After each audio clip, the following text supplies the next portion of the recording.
नमस्कार दोस्तों। Law of one यानी एक का कानून या कह लीजिए एक का ज्ञान, यह दूसरा सत्र है जो कि जनवरी 20 1981 को रिकॉर्ड किया गया और इस किताब में छापा गया। तो इसकी शुरुआत में हम आपको दोहराना चाहते हैं कि इस किताब में दी गई सभी सूचनाएं और जानकारियां या तो आप मान सकते हैं या नज़रअंदाज कर सकते हैं या सिरे से खारिज कर सकते हैं, क्योंकि यह आपकी फ्री विल है, यानी आपकी स्वतंत्र आज़ादी जो उस अनंत रचयिता के द्वारा आपको दी गई है।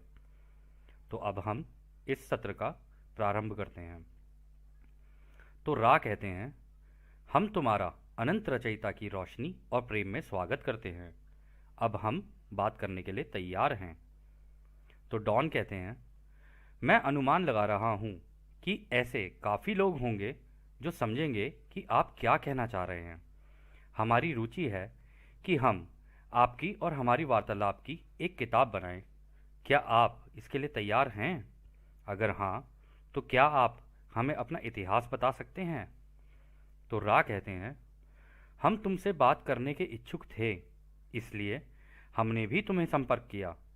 हालांकि कुछ ही लोग होंगे जो बिना किसी भेदभाव के इस वार्तालाप की गहराई को समझ पाएंगे जो हम कार्ला द्वारा तुम्हें दे रहे हैं।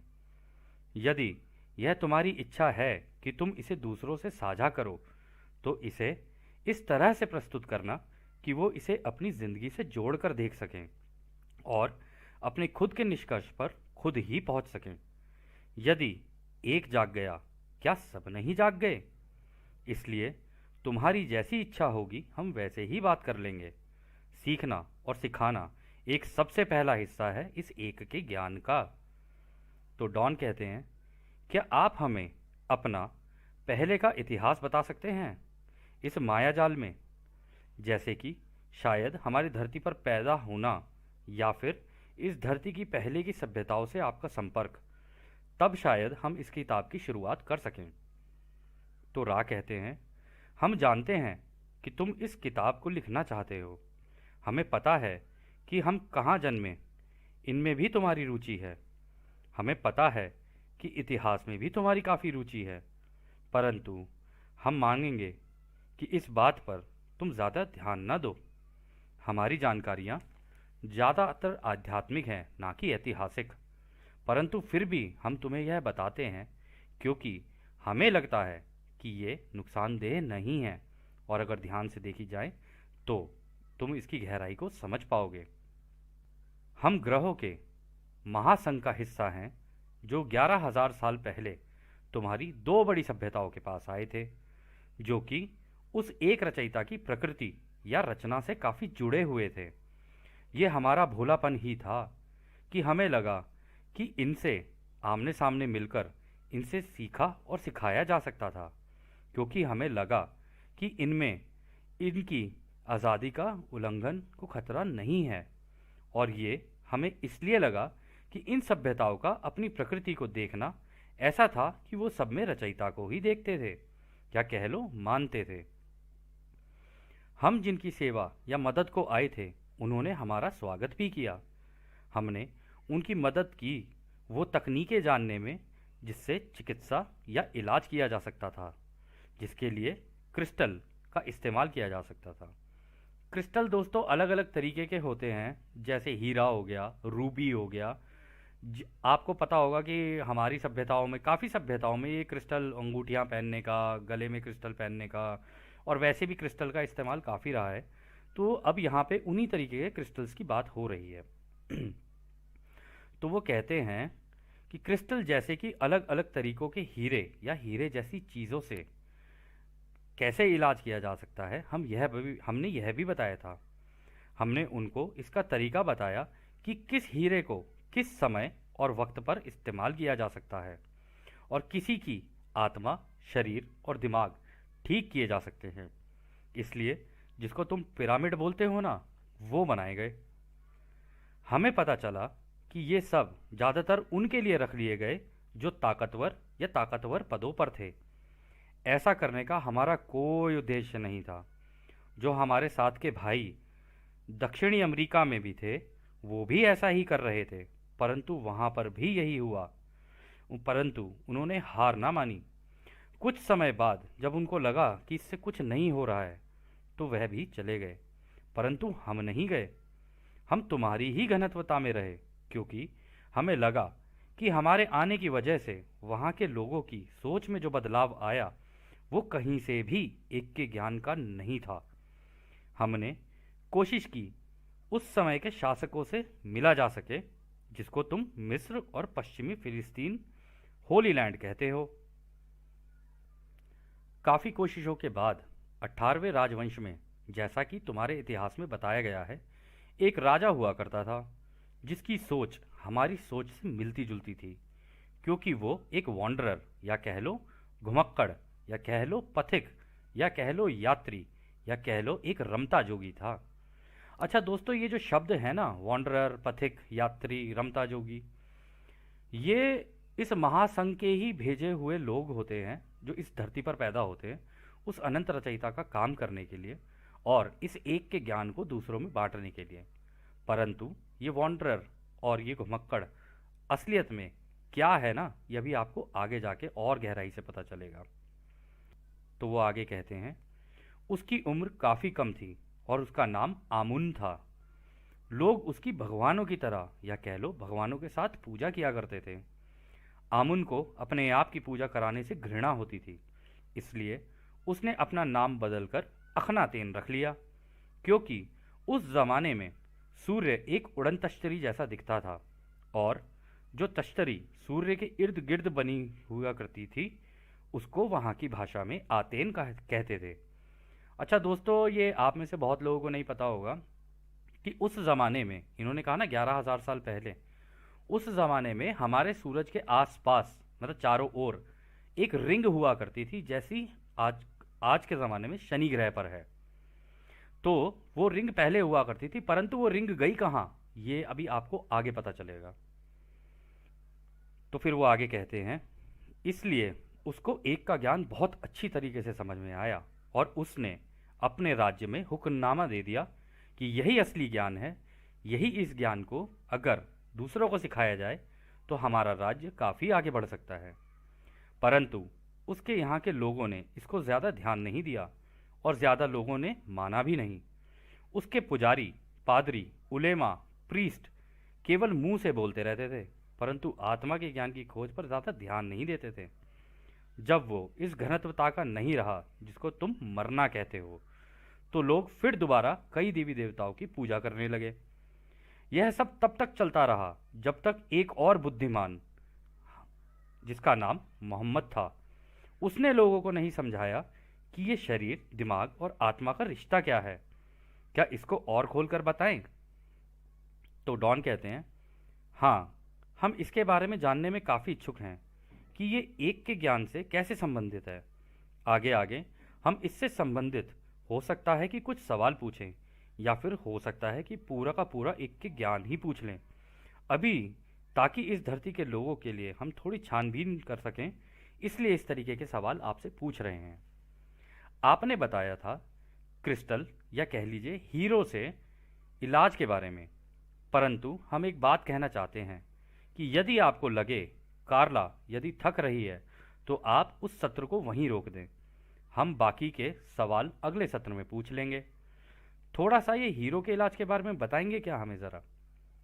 तो रा कहते हैं, हीरो से इलाज का सिद्धांत किसी भी शरीर के माया जाल के रूप और अंदर से वह कैसा है उसके ऊपर निर्धारित करता है। कुछ हीरे शरीर की ऊर्जाओं पर काम करते हैं, कुछ आत्मा की ऊर्जाओं पर काम करते हैं, कुछ आत्मा से दिमाग की ऊर्जाओं पर काम करते हैं, कुछ ऐसे भी होते हैं जो दिमाग और शरीर का संतुलन बनाने का काम करते हैं। ये सारे हीरे और सारे हीरो से इलाज वाले काम के लिए एक पवित्र आत्मिक व्यक्ति की भी ज़रूरत होती है जो इसकी ऊर्जा को शुरू और संचालित कर सकता है। बिना ऐसे व्यक्ति के ये हीरे किसी काम के नहीं हैं। और जो चीज़ इसके लिए सबसे ज़रूरी है कि जिस ग्रह पर तुम रह रहे हो उसके साथ इसको सीधाई में मिलाना। इसके साथ साथ जो बाहर से ब्रह्मांडों की किरणें आ रही हैं वह एक ग्रह का माहौल बनाती हैं, उसके साथ भी सीधाई रखना। अलग अलग आकार के अनुसार, और इस सिधाई की प्रक्रिया से ही ये शरीर, दिमाग और आत्मा के संतुलन का काम किया जाता है। सभी तरह के हीरो की जानकारी अभी देना काफ़ी मुश्किल है हमारे भाई। तुम चाहो तो बाद में पूछ सकते हो। कौन से तरीके का हीरा चुनना, इसका ज्ञान होना बहुत ज़रूरी है।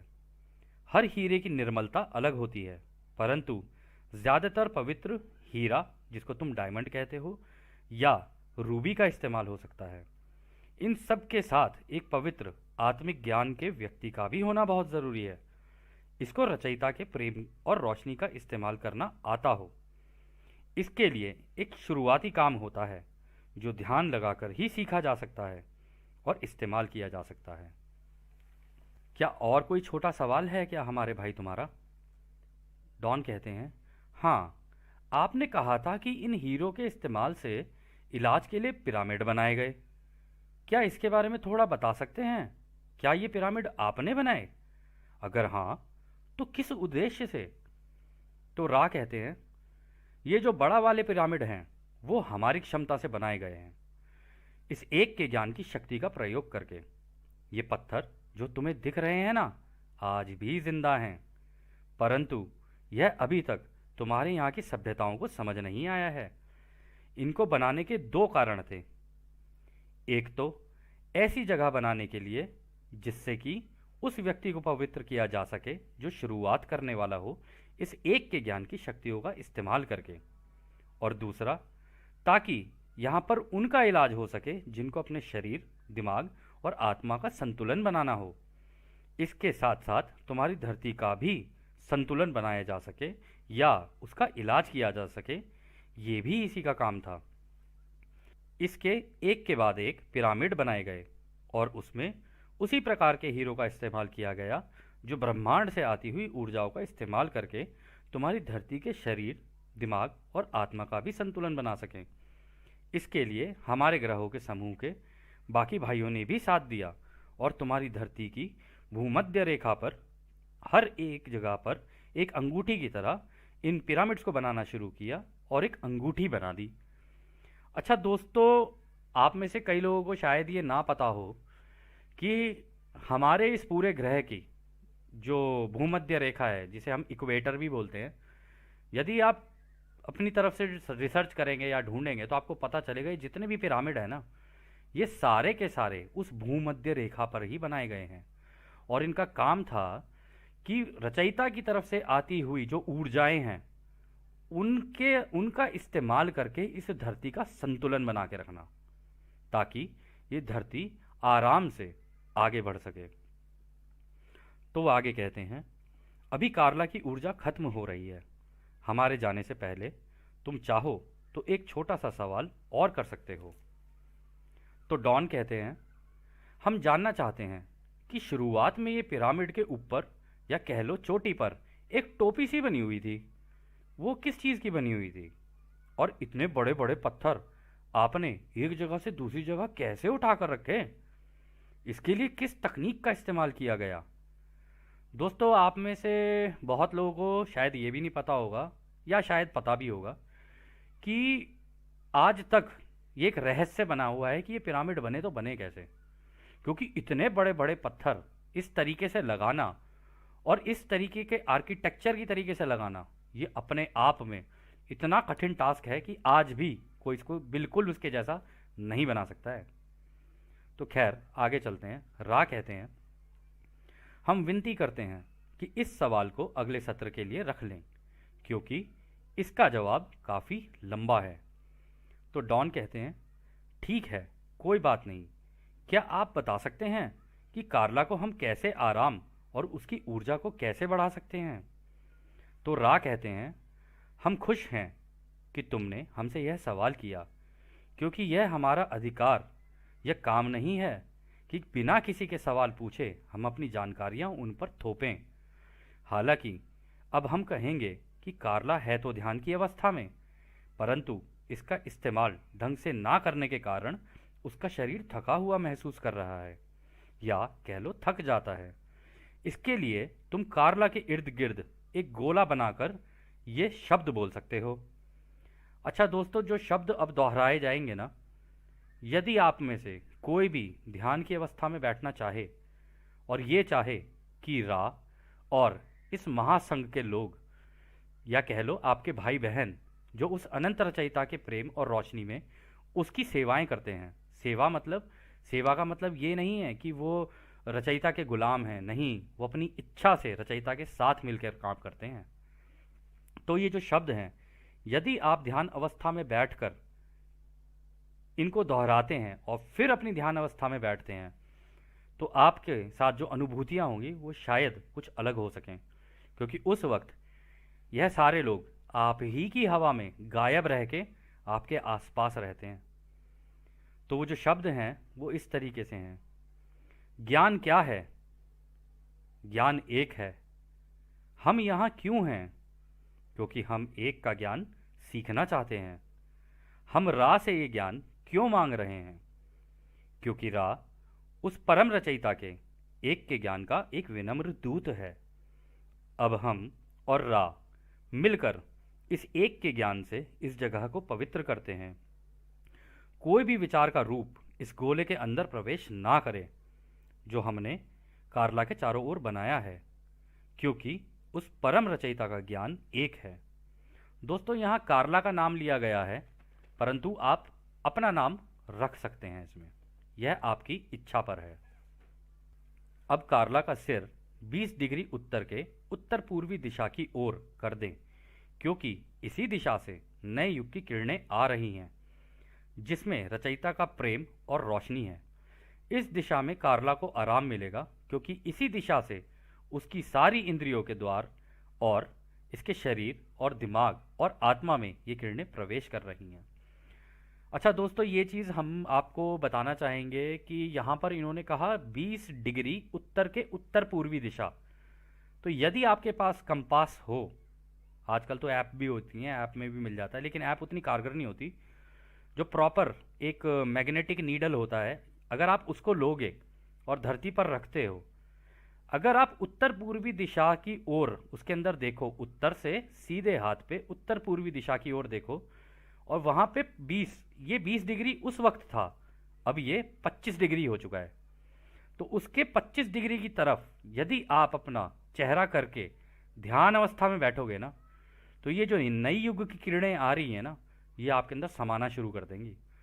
और जो जानकारियाँ और कई ऐसी चीज़ें आपके साथ हो सकती हैं जो आपने कभी सोचा भी नहीं होगा, क्योंकि जितने भी एक के ज्ञान के जो स्टूडेंट्स हैं या विद्यार्थी हैं, या कह लो जो इसके स्कॉलर बन चुके हैं, वह सभी इसी दिशा में बैठ के ध्यान करते हैं, ताकि वो इस पूरे महासंघ से और उस अनंत रचयिता से उसकी जानकारियां डायरेक्टली प्राप्त कर सकें। पर यह आपकी इच्छा पर है कि आप इसे करना चाहें या ना करना चाहें। हमने केवल ये जानकारी दी है। अब आगे चलते हैं। तो इसके बाद वो कहते हैं, अब उसके सिर की तरफ एक कटोरे में पानी रख दें, और क्योंकि उसको बाइबल से प्यार है और वो उसको प्रेम है, उसको भी सिर के पास रख दें और गॉस्पेल ऑफ जॉन का पन्ना खोल दें। इसी के साथ एक धूप या अगरबत्ती भी लगा दें, और कार्ला की ताकत को बढ़ाने के लिए उसको सफ़ेद ढीले वस्त्र पहना दें और आंखों को किसी कपड़े या चीज़ से ढक दें। एक आखिरी बात जो हम इसमें जोड़ना चाहेंगे कि यह सीखने और सिखाने का काम जो हम कर रहे हैं, इसको सूर्य उगने से पहले करें, ताकि सूर्य की रोशनी से कमरे में ज़रूरत से ज़्यादा उजाला ना हो। अच्छा दोस्तों, यहाँ पर इन्होंने कहा बाइबल, तो कहीं आप ऐसे मत सोच लेना कि ये अरे ये कहीं क्रिश्चियंस का तो कुछ नहीं है, अरे कहीं ये उसका तो कुछ, या ये मुस्लिम वो तो कुछ नहीं है।